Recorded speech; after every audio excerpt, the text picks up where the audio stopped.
আর থেকে একটু পূর্ব দিকে এগোলেই চর গঙ্গামতির লেক, সেখান থেকে একটু ভেতরের দিকে এগোলেই সৎসঙ্গের শ্রী শ্রী অনুকূল ঠাকুরের আশ্রম ও মিস্ত্রিপাড়া বিশাল বৌদ্ধ বিহার। সমুদ্র সৈকতের পশ্চিম দিকে লেম্বুপাড়ায় প্রতি বছর আশ্বিন থেকে চৈত্র মাস পর্যন্ত জেলেরা প্রাকৃতিক উপায়ে গড়ে তোলে শুটকি পল্লী। এই শুটকি পল্লীতে সাগরের বিভিন্ন প্রজাতির মাছ প্রাকৃতিক উপায়ে শুটকিতে রূপান্তরিত করা সারা বছর।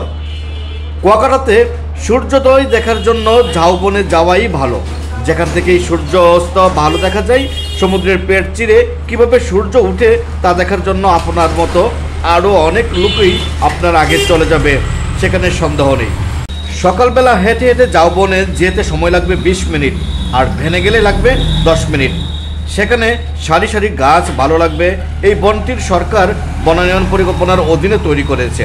কারো কারো কাছে সূর্যোদয়ের চেয়ে সূর্যাস্তের দৃশ্যটা বোধহয় বেশি চমৎকার লাগে। সূর্যটা ডুবে যাওয়ার সময় রঙের পরিবর্তন